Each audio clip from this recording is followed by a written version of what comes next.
A monstrous, undead octopus emerges from the water, flailing its body around as the weight of the tentacles are about to drop down and crush the rowboat, along with the occupants inside. Round 1. Fight! Some wanker wants to stir up trouble on my boat? Huh. Marielle fires her crossbow at the undead. Wolf releases an arrow in quick succession. Daphne instinctively responds, raising her hand, glowing white, hurling a ray of frost directly at the closest tentacle, freezing it solid with the weight of the arm now crashing into the boat, narrowly missing Wolf. The rowboat rocking erratically back and forth, the party terrified, desperately holds on. As our heroes regain their balance, they immediately recognize the frozen tentacle laying across their rowboat, which is now preventing them from escaping the clutches of the evil octopus. Round 2. Fight! With focus and determination, Marielle tilts her head to the side and says, Off my boat. firing a bolt directly into the eye of the octopus, having it explode on impact. Oh, yes. Wolf is astounded by Marielle's accuracy as he calmly unsheathes his greatsword, readying himself to intercept the next incoming tentacle. Impressed with Marielle's marksmanship, Daphne cracks a smile as she conjures another ray of frost, freezing the monstrous octopus in place. The undead octopus continues to flail its arms violently, thrashing itself forward. Here, take it. To immediately be cleaved off at the ready hand of Wolf and his greatsword. The water around the giant octopus begins to crystallize, forming a thin sheet of ice, just allowing the bulbous head to peek out of the water. Round 3. Fight! Good fishing in these waters. Another bolt penetrates the bulbous head, releasing a putrid-smelling ooze. Wolf runs off the boat, inverting the greatsword with both hands, and impales the monster right through the skull. The devastating impact releases an eruption of black mold and rot as it spills all over Wolf's face and lips. Please, here, just... Wolf desperately dives into the water to wash that rotting flesh off of his face and out of his mouth, barely holding on to the vomit that remains in his stomach. Feel free to take a swim. Daphne unintentionally giggles and quickly corrects herself. Marielle, You know that's bad. as she playfully smiles at the wood elf child. Daphne is quick to jump out of the rowboat to show her gratitude to Wolf, Well, that... I am grateful. Thank you. while he responds a little hesitant, unsure how to read the two of them. Oh, yes. Charmed, I'm sure. Marielle and Daphne quickly gather the oars before they enter the cave, while Wolf wipes the remaining slime off of his body. As our heroes approach the entrance to the mouth of the cavern, they become immediately dazzled by the luminescence coming from the fungi dancing across the cavern walls. Wolf quickly scans the cavern entrance and notices a bag sitting right in front of his feet, easily concealing it as the water bobs up and down. Both Marielle and Daphne watch on in silence as they stare at Wolf as he slowly bends over to pick up the bag. He pulls the drawstring to unravel the sack, only to appear completely baffled as he places his hand inside the bag, pulls out a handful of rotten food, holding it out in front of the two of them. I wish I had the answer, but I don't. I apologize. I have no clue what that means. Could you please Be a dear. dig through that to see if there's anything else inside? Of course. With a slight frown and tight lips, Wolf slowly reaches his hand throughout the bag and goes through the rotten food, only to find something inside. A large scroll case with a hand-drawn map, along with a compass, as well as something mysterious. It appears to be a massive old cracked tooth with red veins going all the way around it. I don't understand. I don't know. You know as much as I do, not more. The three of them are unable to identify the tooth, so Wolf decides to put it into his pouch and open the hand-drawn map. Oh, yes. Map that may help you. Actually, yes. Wolf begins to perk up as he considers his destiny unraveling. Of course. With a calm and confident smile, he quickly turns around, placing the map into his backpack, continuing forward. This 50-foot high cavern is a forest of multicolored fungi ranging from tiny filaments to tree-sized mushrooms. Two small mushroom people seem to be doing something near the pond ahead.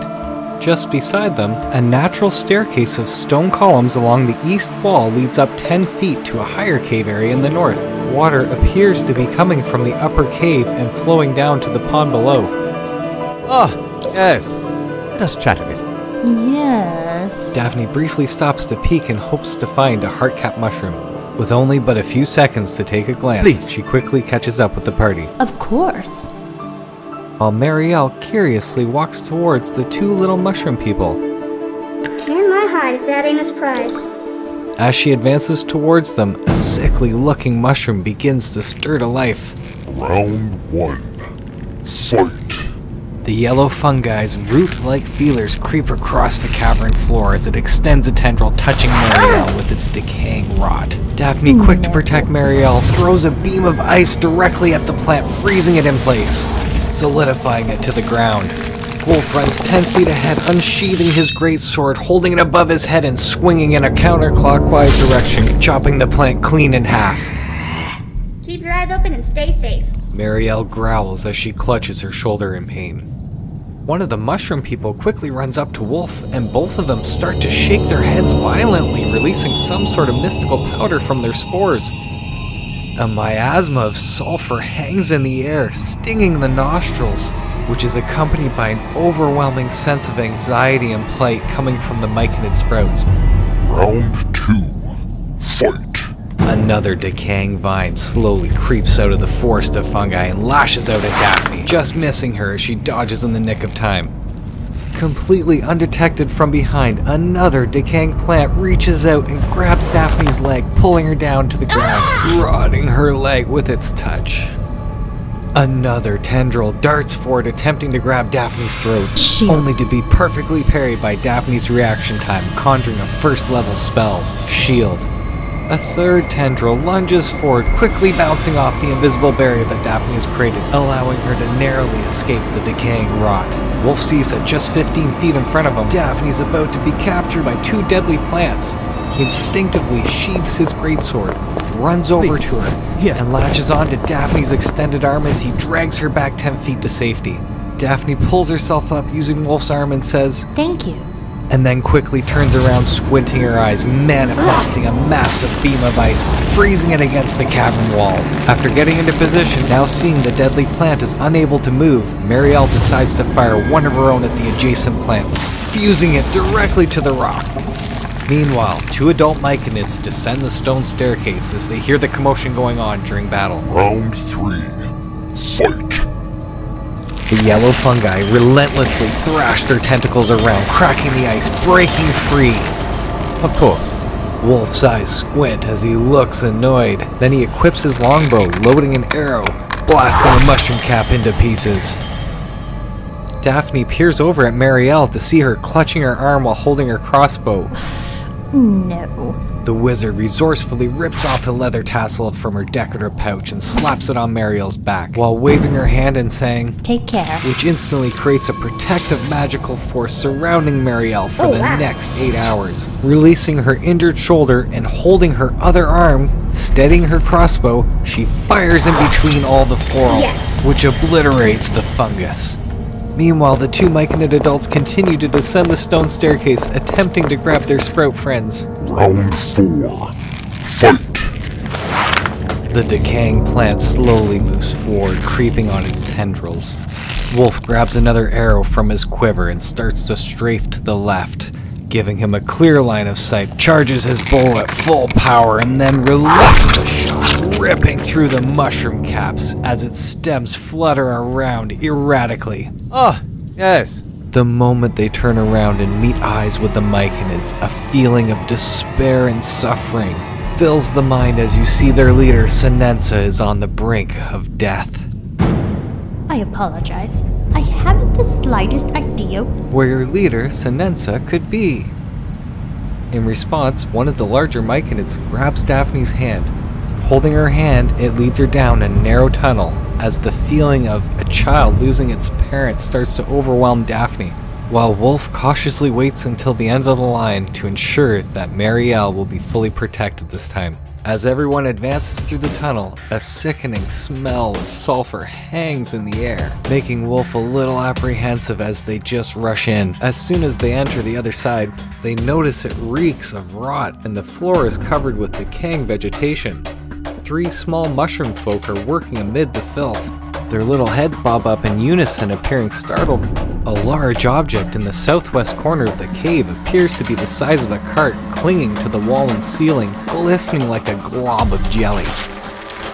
The gelatinous blob begins to distort and stretch as it rips open and 6 sturges emerge, hungry for blood. Round 1. Fight. Drawn to the first source of blood, Daphne bats her arms around in defense, followed by another on her other side. She barely keeps them at bay before a third latches on, using its claws attaching to her body. While 2 others swarm from behind, the last sturge begins to ascend, ready to nosedive for the killing blow, just before a hero's dagger saves the day. Take that! Are you going individually or as a group? Because it works out a little bit more expensive as a group.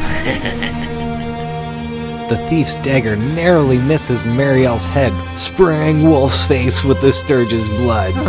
Wolf's shot was temporarily halted by the surprise attack, and then fires at the sturge, knocking it off of Daphne and into the ground.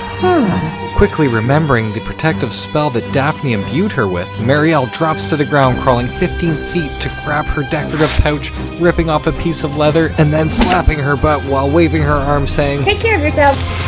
Much appreciated. Thank you. conjuring the same first level spell, Mage Armor, on Daphne.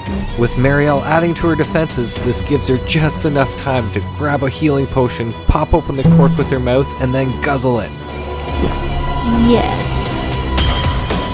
Meanwhile, the adult myconid that was holding her hand lifts its arm up as a giant club and smashes a sturge to the ground. At the same time, in the exact same fashion, the other adult myconid steps in front of the two sprouts, walloping the closest sturge in front of them across the cavern wall. The two sprouts remain in position, protected by their adult guardians, while the three other sprouts see an opportunity to escape. The three little mushroom people scramble in unison as they try to run deeper into the cave, only to have the last myconid sprout get torn by one of the sturge's claws, just narrowly escaping death. Round 2. Fight! Daphne gracefully dodges one of the sturge's attacks, to be followed up from behind. The other claws and clings to her back. The hooded halfling grabs his ankle, unsheathing his dagger, and says, Take this! whipping his other dagger and eviscerating another sturge. At the opposite end of the cave, Wolf can't seem to get a clear shot, so he moves around 35 feet to get in front of Daphne, only to hesitate as she struggles to get the sturge off of her body, saying, Absolutely not. holding the winged pest with both arms away from her face, she closes her eyes and begins to laugh. Her fingers begin to crackle with her shocking grasp. She cooks the sturge alive. An eerie silence along with the scorched sturge falls upon the cave as Marielle and Wolf witness Daphne relish in her first kill. I hope you're gonna pay me for this. The rogue smirks as he walks casually towards the walls, grabbing the two daggers that he had thrown previously. I can't tell you how pleased I am to see you. Daphne chuckles confidently. Yeah. Now feeling nervous, he scurries over to the other dagger. Marielle squints with wary eyes, Right. Oh, well, good day to you as well, I suppose. while Wolf wipes the sturge blood off the side of his face. What? Laughing at the remnants of his kill on Wolf's face, he sincerely doesn't understand why the party is upset with him. I've got things to do, please. Wolf loses his temper, snapping at the halfling. Wolf explains with urgency, "We are wasting time sitting here talking. We must save Sinenza." Since the halfling wasn't exposed to the sprout spores, he cannot empathize with what the party is feeling. Which one of you is the most intelligent here? Because I really can't understand you. Without saying a word, the three telepathic minds agree there's no time to talk and they must save Sinenza. Yes, that's possible. The thief says out loud, as if having a conversation with them, realizing the danger of being alone in this cave. It becomes darker here upon entering the new area, and the smell of sulfur is much stronger here. Several human-sized mushroom folk stand in a circle in the center of the cave. When Daphne, Wolf, and Marielle lock eyes with the two adult myconids they had just met, the mushroom people telepathically communicate they are tending to the other four who are standing stock still in a dreamlike stance called a meld, experiencing a shared transcendent state. Wolf's attention is diverted to the smoke coming from the western side of the cave. He quickly alerts the party to the source of the sulfurous smell. Please, here. With unquestionable confidence, he leads the party to the entrance of the tunnel. I don't understand. Although happy to oblige, the rogue is genuinely curious as to what is going on, while trying not to further upset them. The air in this cave is choked with thick smoke that assaults your nostrils with a pungent odor of brimstone. Strange flickering orange light illuminates the smoke. This area is free of fungal growth, but instead crystals grow from the rock. On the far wall, a glowing orange crystal wedged into a fissure, and the cave wall seems to be the source of the light. I don't actually know the answer. Perhaps My destiny truly is calling, with a smile on his face and his heart beating like a rabbit. In his haste and excitement, Wolf quickly scans the room and can see only a thick layer of smoke accumulating in the cave. His head whips around with a smile, saying, be safe and good luck. Oh, I believe I saw something moving just now behind you. Daphne whispers to Wolf with concern, alerting him of the potential danger. Oh, yes. Looking in the opposite direction of Daphne, the purple crystal is billowing out the noxious fumes. no. Your other side, Daphne snaps. Wolf looks on confused as he can't see anything. Meanwhile, two small elemental creatures made entirely of greenish smoke lurk amongst the sulfurous fumes. This is really going nowhere. When you're quite done, please. Thank you. The little thief nudges them along from behind, making Marielle and Daphne enter with caution, while Wolf walks ahead holding the hilt of his greatsword just as the fume drakes are about to flank him. Marielle comes out of nowhere. Well, that's new. Her eyes are drawn to the magnificent purple crystals, but then notices streaks of soot tracing along the cave floor until her eyes meet with the fume drake. Round 1. Fight. The hooded halfling flicks his cape to the side, grabbing his short bow, Take them down, boys. his arrow seemingly dissipating a portion of the fume drake. Now that Wolf can distinguish the green smoke crawling along the ground, he grabs an arrow of his own and then fires at the same target. The green mist that once formed a wingless dragon is desperately trying to coalesce. Meanwhile, at the very same moment Wolf had launched his arrow, Marielle had loaded one of her bolts into her crossbow and then blasts the wingless dragon's belly, having the legs completely dissipate as it floats above the ground. Daphne instinctively takes cover. As she slowly rounds the pillar, she sees the fume drake and begins to back off as far as she can to the cavern wall before releasing her signature ray of frost. The misty drake begins to crystallize into a dense fog. The green mist whips its tail around, recognizing its attacker. In a ferocious huff, it releases its scalding breath, spreading 15 feet across the cavern. Daphne dives out of the way with only her legs feeling the searing heat. The other fume drake charges relentlessly forward, spraying the party with its sweltering breath. Marielle and Wolf barely escape with some burns on their arms, while the hooded halfling gets blasted by the scorching heat as he turns around, being propelled forward, tripping over Daphne. Hey, which way you stick that? The weight of the hooded halfling unintentionally pins Daphne. Round 2. Fight. The thief quickly rolls off of Daphne, laying there on the cavern floor, but for a moment, before his eyes meet the elemental's face as its maw opens, ready to attack. Nope, not doing it. His back still burning with pain, he suddenly springs You'll into pay for action. that. Still holding his short bow with one arm and bracing his back with the other, he grabs an arrow and then fires with his short bow directly at its head, which makes the green misted wingless dragon completely evaporate. Yes. After briefly being burned, Wolf grabs one of his arrows from his quiver, loads his longbow up, and as he draws, takes a deep breath, firing, clipping a portion of the misted green cloud, having it swirl around trying to reform. Maybe. Marielle's quick thinking has her conjure a ray of frost, freezing the green mist. The particles crystallize in midair, completely vanquishing the monster, glimmering like snowflakes on a moonlit night. Daphne stands up, abruptly hobbling from her freshly burned legs. Meanwhile, wincing in pain, the thief responds with, You finished? Please. Daphne's frustration becomes panic when she realizes, where did the other two go? Wolf gazes at the massive orange crystal dominating the western edge of the cave, and feels a connection to his heart as if he's speaking to another world. Marielle follows behind Wolf while at the same time looking at the soot following where it leads to the very same orange crystal that Wolf is staring at. She looks at Wolf, appearing to be hypnotized.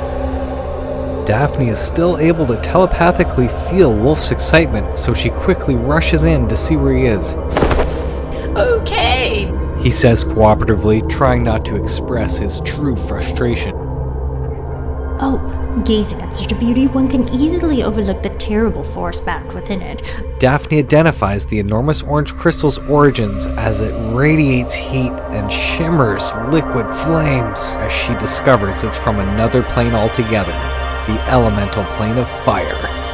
The thief notices a glowing red object in Wolf's pouch. The cunning kleptomaniac can't resist and must see what's inside. And that is only possible with a plane shift spell. She continues. Marielle abruptly interrupts Daphne Well, that's new. as she points out the large orange crystal is actually blocking a hole at the top of the cave, which is the source of the light here. Maybe. The fumes will escape the cave if we smash that crystal. Actually, yes. Wolf's heart pounds, affirming Marielle's suggestion. No, I cannot. Stress enough the dangers of playing with fire. Just as the thief attempts to pickpocket our hero, Wolf turns around and catches him. Don't put that down! Wolf reflexively slaps his hand, knocking the tooth that they had discovered earlier onto the cavern floor. It is not necessary. No, that makes no sense. Silly person. Wolf begins to understand Delep's explanation as he was simply preventing that thing in his pouch from burning a hole completely through it. Meanwhile, Daphne's curiosity takes over as she grabs the tooth and examines it for herself. She notices the veins on the tooth are glowing red, in tandem with the enormous orange crystal. Daphne's bewilderment inspires her to rummage through her backpack and pull out her book of lore, only to discover her worst fear becoming a reality. No. Daphne's eyes widen as she mumbles, dropping the book of lore, her eyes darting back and forth between the tooth and the enormous orange crystal. I don't actually know what you're asking me. Perhaps in common this time, please? Wolf questions Daphne, desperately trying to understand the situation. Well, What your eyes are beholding is the tooth of an ancient red dragon. Oh! You have found what Tarak has stolen from my guild. Well, how much do you want? no. Absolutely not. It has the power to corrupt everything around it. Daphne clutches the tooth in her hand, looking at Wolf and saying sternly, this tooth Should not be taken to any place where thousands of mortals reside. It really needs to be locked away in an extra-dimensional space, away from corruptible souls. facing Wolf but peeking over at the thief. Marielle becomes distracted when she hears a kitten softly in the background. Is this what Renara was talking about? Is this the heart of the island?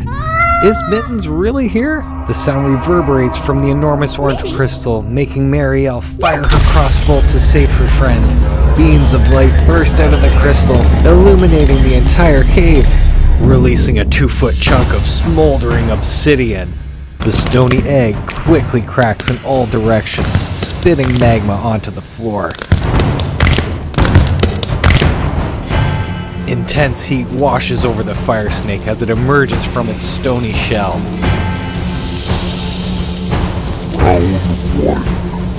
Fight. Feeling the pressure under the heat, Wolf loads his longbow and then discharges one directly at the fire snake, planting the arrow inside the neck and then burning away.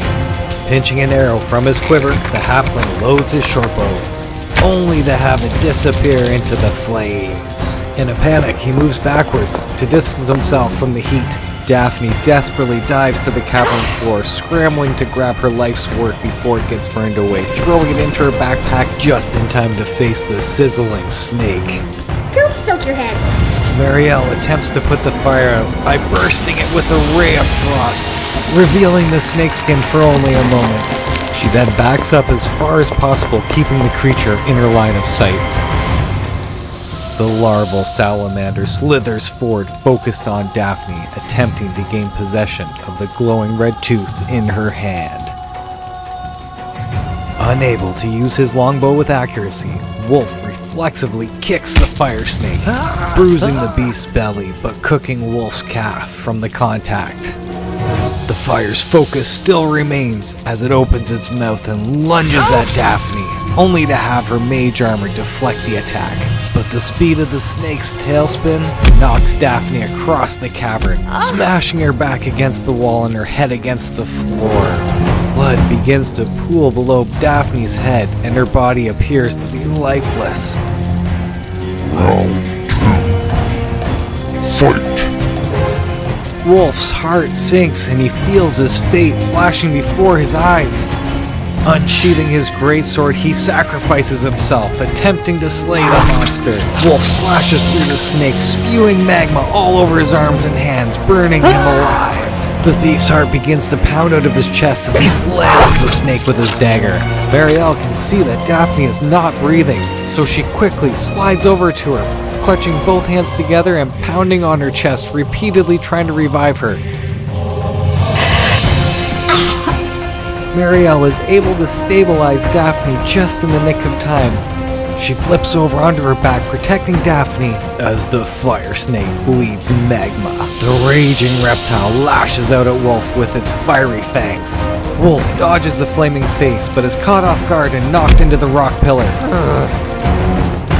Round 3. Fight! His body bouncing off the cave, he uses the momentum to vertically slash the snake. Simultaneously, the halfling throws his last dagger, just missing it as its slender body jukes left and right, while Marielle forms a beam of ice, blasting it at the snake, extinguishing the flames and completely freezing the monster. A deafening silence fills the cave, and then is taken over by the sound of Daphne's breath at a slow, consistent rhythm, holding on to life. Marielle quickly flips over to see how Daphne is doing. She is not looking good, Marielle says, as she points to Daphne's head, seeing that it's bleeding and needs attention. Maybe. Marielle then desperately reaches into Daphne's pouch and finds the last potion of healing, pulling it out. Yes. Wolf appears sad and concerned as he looks at Marielle and says, Sorry, I don't know. if she can drink anything being unconscious, she could choke to death. Oh, there's no way that I am going to do that. The hooded halfling's hands and head wave back and forth.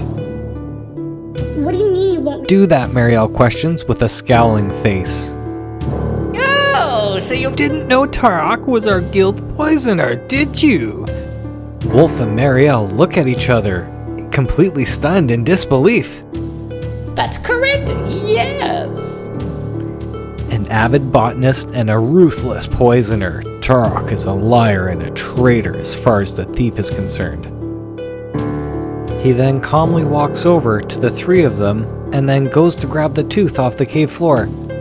Already suspicious of the thief, Wolf places his foot directly on the tooth, stopping the thief from grabbing it, holding his great sword, unsheathing it slowly and saying, Violence is going to get us nowhere.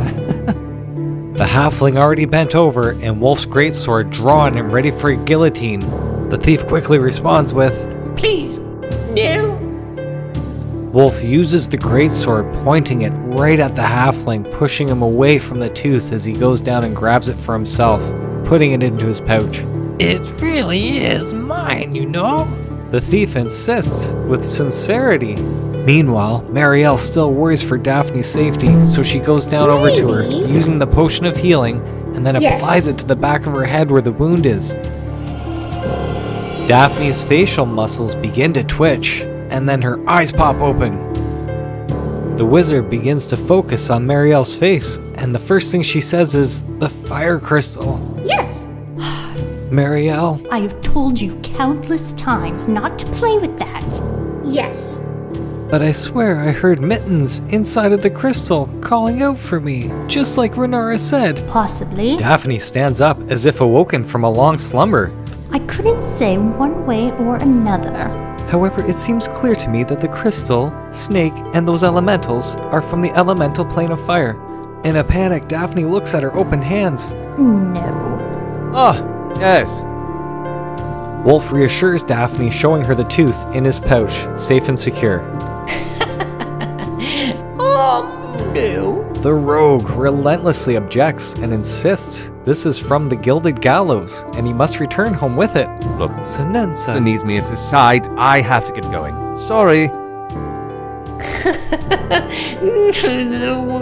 The halfling is left speechless and is unsure how to handle the situation. Oh yes, that's conceivable.